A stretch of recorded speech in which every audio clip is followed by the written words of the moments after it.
off, they found he had a fish hook through one eye and the other eye was severely scratched and damaged. So he was already blind before he washed up on a beach, but luckily for him, he did actually wash up on a beach rather than anywhere else, where there was a lot of humans around that could find him, and they took him to a rehabilitation centre where they treated his infections, they got him back up to a healthy weight, and what they actually found was that he was a happy, healthy turtle, and he just couldn't see. So we were actually chosen to be his forever home. Oh, he's heard a noise. We were actually chosen to be his forever home. We didn't bid for him or buy him or ask for him. We were chosen, and that's because of the shape and the size of our tank. So it's pretty much a perfect circle. So you can do laps of the tank. On Ross. Keep going, you haven't been called over yet. Remember your training. The animal. So it's a perfect circle, so we can do laps of the tank without getting stuck in any corners. There isn't a lot of rock work around, so he doesn't have to navigate in and out of big structures of rock. He can swim quite openly, even if he goes slightly off path. And it's not that deep, which is quite important. So when he's down at the bottom having a snooze, he's never far away from the surface to come up and take another breath. And it's not big enough to get lost in either. He knows every lump and bump in this tank, as you've probably noticed by being up here, that he only ever swims anti-clockwise. He never goes the other way. If he ever does, it's only to quickly touch something with his flippers that he recognises, and then he goes back on his path. So that is something he decided to do when he got put in here. He never got shown the direction to start and go off. He decided to go anti-clockwise. And again, if you are here long enough, you'll see that he uses his flipper to touch the exact same spots on every single lamp. And that's how he just navigates himself around this tank. So we do estimate him to be in his late 40s to early 50s. He will live well into his 80s plus, so he should live a lovely long life. And he's been with us for 13 years this year. So when I'm ready to feed him, what I'm going to do is I'm just going to bang my jug when he's in a certain point, so I know that he will recognise that that's feeding time. So he's going to miss that reference point on this round, but hopefully he should get it on the next one. He listens out for that noise this time of day, and then he'll either make a complete beeline for this area across the tank, or he'll fumble his way around this rockwork, touching his way until he gets to the right area. Now he is normally pretty good, and he will just open his mouth, ready for me to pop the food in, or if he's drifted past, just give a little tap on his nose and he will open his mouth for me. So he is a loggerhead sea turtle, so they get their names from how powerful their heads and their jaws are, so that's why we have lots of lovely signs saying please do not touch him, as beautiful as he is, because you'll probably be going home with a few less fingers, as he has an incredible jaw and it's full of muscle.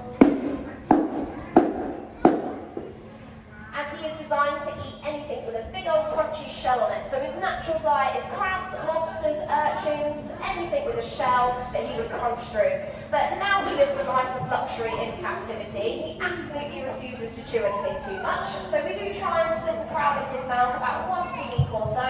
But he tends to spit it out in disgust, swim off in a huff. And if he recognises it's my voice doing the talk that fed him that crab, he won't eat from me for a few days, just in case.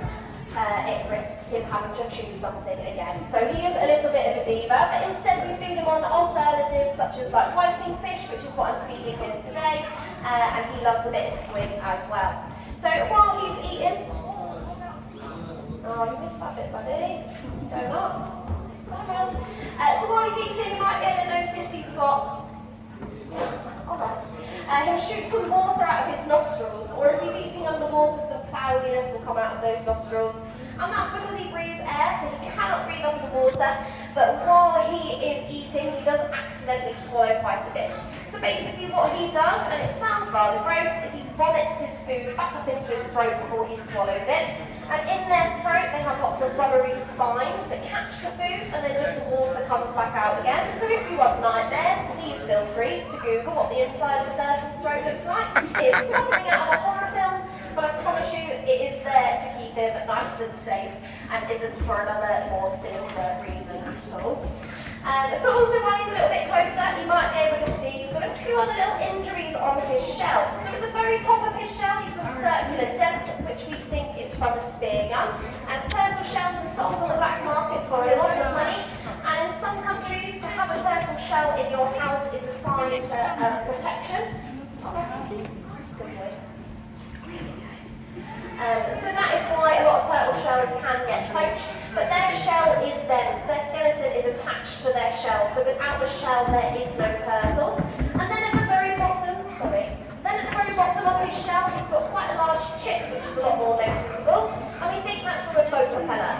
These chips in turtles aren't uncommon at all, and they're coming more and more common each year. And that's because there's more and more boats around each year. And quite often, a lot of tourist boats that take you out on a trip, and they promise you that you would see that animal. What they tend to do is they chum the water with that animal's favourite food, just to guarantee that you will see that animal. And unfortunately, that is bringing wildlife close to a big spinning propeller. So these chips are becoming more and more common, but luckily for him, they just gave him a little chip, didn't go any deeper, as if it did and cracked his shell. If he wouldn't be able to float again, as it would affect his buoyancy. So that shell keeps him nice and protected and safe, but it can also hinder him as well. So one of the main questions is why we don't have a beach area for Oros to get out onto. And that's because these are turtles. So turtles never leave the water. They only leave the water if they are a female going to lay their eggs, and then they get back to the water as quick as possible. And that's because their shell is so heavy that it can crush their organs encased underneath. They need the water to be taking their weight. So I don't know if any of you have seen on the local newses or on our website, on our blog posts, that over the winter we did actually have 3 loggerhead sea turtles wash up here in the UK on our beaches, which is the complete wrong country for them to be into. It's a lot colder than what they're used to, as they are tropical water species. But all 3 of them are doing really, really well now, and they're actually looking to get released back out into the Canary Islands next month, which is really exciting. But they're all absolutely tiny, less than about a foot, and we had to syringe feed them every 2 hours, even throughout the night, to get them back up to a healthy state. But like I said, they're going back out soon, which is really, really cool. So after he's eaten his dinner, he is a complete creature of habit. He pretty much does the exact same things every single day. So after he's eaten, he likes to do a few laps of the tank just to burn off his dinner, and then he sinks down for a snooze. So when he does go down, we get a lot of questions about Oros sleeping. The main one is he dead? He's not, but because he's blind, he has no idea how silly he looks. I've seen him with his head in a rock, bum in the air, on his side, wedged in the corner. I promise you he's very comfortable. He just has no idea how silly he actually looks. The other one is that all the fish will surround him and pick at him. They're not biting him, they're not being mean. It's a very natural behaviour. We actually put certain fish in here that will do that to him. So they're basically just cleaning his shell. They take off any algae, any broken bits of shell, any parasites that could be growing on him, just give him a good old clean. He can also feel through his shell, as his shell is made out of the same material as our fingernails, so it's a bit of a massage for him as well. And the last one is if visitors see him a couple hours before in that position, they come back a few hours later and he's in the same position. Again, they worry he's died. But turtles can actually hold their breath for up to 4 to 6 hours just holding that one breath, as they can slow their own heart rate down so they're not using as much oxygen, and it allows them to stay on the water for long periods of time. So I'm going to leave the talk there. Like I said, he's probably going to go down for a nap at some point, so catch him in the tunnel having a snooze if you guys go around again.